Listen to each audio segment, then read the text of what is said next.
주말 주간을 맞이해서 특집 방송을 3회로 끝내고 오늘 방송은 지도자는 따뜻한 배려의 덕목을 갖춰야 한다 라는 제목으로 예화를 곁들여 말씀을 드리겠습니다.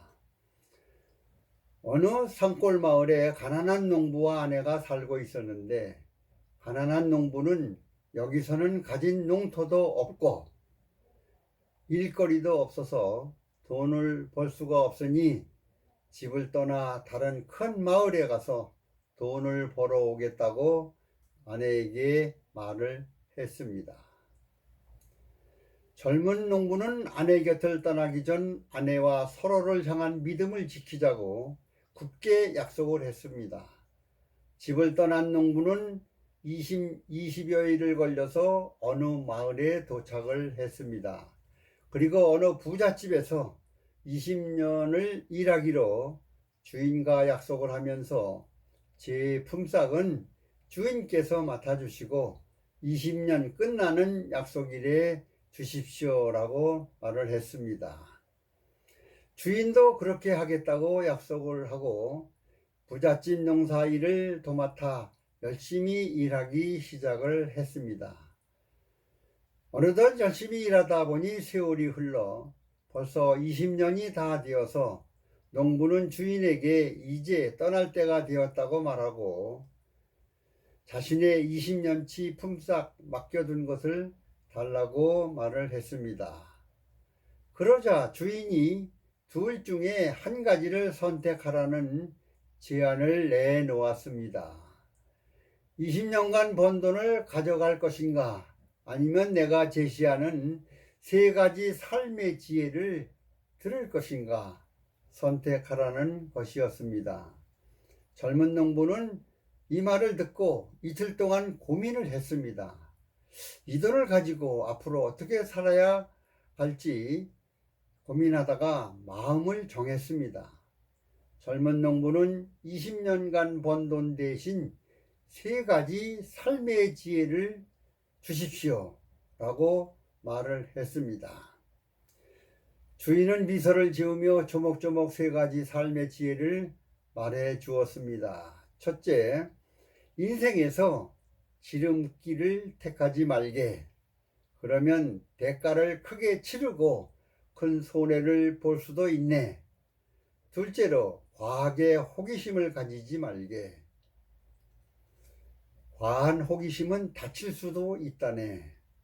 셋째로, 화가 났을 때는 절대로 무언가 화난 상태에서 결정하지 말게. 그렇지 않으면 끝없는 후회를 하게 된다네. 이 세 가지 약속을 지킬 수 있겠나? 네, 꼭 지키겠습니다. 그러자 주인은 그에게 큰 빵 3덩어리를 주며 말했습니다. 첫 번째와 두 번째 빵은 집에 돌아가는 길에 먹고 세 번째 빵은 꼭 집에 도착해서 아내와 같이 먹게나. 농부는 주인에게 감사하다는 말을 남기고 길을 떠났습니다. 첫째 날에 농부는 열심히 가는 도중 어디로 가는지를 물어보는 여행자를 만났습니다. 20년의 노동을 끝내고 집으로 가는 중입니다. 그런데 20일이나 걸린다고 했습니다. 여행자가 듣고 제가 5일밖에 걸리지 않는 더 빠른 지름길로 안내해 드릴까요? 농부는 그리 빠른 길이 있습니까? 하면서 지름길을 택하려고 했습니다. 그런데 갑자기 그는 주인과 약속했던 첫 번째 조언이 떠올랐습니다. 농부는 지름길 대신 긴 여정을 선택했습니다.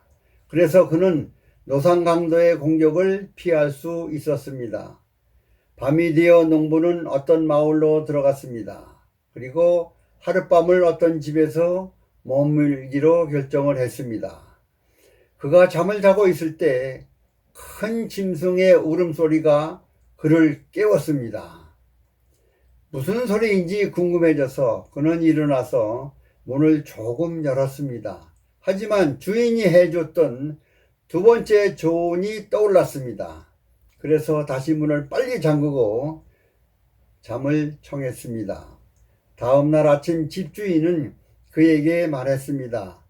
호랑이가 밤에 마을로 내려왔어. 그래서 모두 문을 단단히 잠그고 있었지. 그런 젊은이 무사해서 다행이야. 농부는 20일이 걸려 집에 도착을 했습니다. 집에는 불이 켜져 있었습니다. 부푼 마음으로 그는 창문 쪽으로 다가갔습니다. 집안을 들여다보는 순간 기쁨이 충격과 분노로 변했습니다. 그의 아내가 다른 남자를 껴안고 있었기 때문입니다. 증오가 그의 마음을 지배했고 그는 달려가서 둘을 죽이고 싶었습니다. 하지만 그는 주인이 말해준 세 번째 조언이 생각이 났습니다. 화가 났을 때는 절대로 무언가를 결정하지 말게 란 말이 생각이 나서 참아보자. 주인이 세 가지 조언을 해주신 것 중 두 번째까지 맞지 않았나. 마지막 조언도 참자 하면서 자신의 분노를 억제했습니다. 그날 밤 그는 헛간에서 잠을 잤습니다. 해가 떠오르자 그는 마음을 진정하고 생각을 깊이 했습니다. 주인에게 돌아가서 일을 다시 구하고 아내와 그의 애인을 죽이지는 말자. 하지만 돌아가기 전에 아내에게 자신은 항상 약속한 믿음을 잃지 않았다고 아내에게 전하고는 가야겠다. 마음먹고 아내가 있는 방으로 가서 방문을 두드렸을 때 아내는 문을 열고 그의 품에 안겨 왔습니다. 그는 아내를 거칠게 밀어내며 슬프게 말을 했습니다. 나는 항상 믿음을 가졌는데 당신은 나를 배신했어 라고 말하자 아니에요. 아내가 강하게 머리를 저었습니다. 나는 어젯밤에 당신과 한 남자가 함께 있는 것을 보았단 말이요. 농부가 말을 했습니다. 아내는 그 남자는 우리 아들이에요. 당신이 떠날 때 저는 임신 중이었고 우리 아들은 20살이 되었어요. 그 말을 들은 농부는 아내를 꼭 껴안고 참회의 눈물을 한없이 흘렸습니다. 그리고 부모와 아들은 마지막 남은 빵을 먹기 위해 마주 앉았습니다. 농부가 빵을 자르니 그 속에는 금덩어리가 들어 있었습니다. 그가 20년 동안 번 돈과 이자까지도 넘는 큰 값어치의 금덩어리였습니다. 이 예화는 인간미 넘치는 감동적인 이야기입니다. 젊은 농부는 주인을 신뢰했기 때문에 주인의 조언대로 따랐고 주인은 젊은 농부가 착실한 사람이라는 것을 알았기 때문에 약속을 잘 지켜주었다고 생각이 듭니다. 상황에 따라 감정을 조율하는 젊은 농부의 대응이 가슴을 졸이게도 했습니다. 그러나 농부와 같이 누구나 감정을 다스리는 게 쉽지는 않을 것입니다. 젊은 농부는 주인의 말을 믿음으로 참아내고 또한 주인의 배려를 신뢰했고 감사하게 생각했기 때문에 좋은 결과가 이루어진 것 같습니다. 오늘날 서로가 못 믿는 불신 시대에는 말도 안 되는 이야기로 느껴질지도 모르나 실제로 조선시대에는 이렇게 착한 사람들도 많이 있었기 때문에 좋은 감동의 야사들이 많이 전해 내려오고 있는 것 같습니다.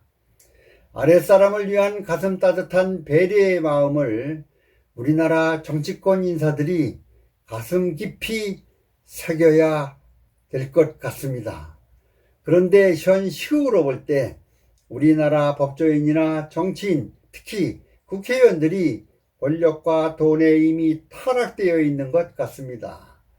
이것을 고치려면 국회의원의 특권을 대폭 줄이고 현 국회의원들의 거의 전부를 물갈이해서 다시 새 출발해야 될 것 같습니다. 그리고 법조인의 비리는 정말 일벌백계로 덤이 다스려야 합니다. 왜냐하면 모든 논쟁에서 옳고 그름을 판단해줘야 할 법조인들이 뇌물에 의해 판결이 왔다 갔다 하면 나라는 결국 망하게 되어 있습니다. 모든 조직들의 지도자는 그 조직의 구성원들에게 배려해주고 존중하며 따뜻한 마음으로 감싸줄 때 구성원들의 마음을 쉽게 움직일 수 있게 합니다.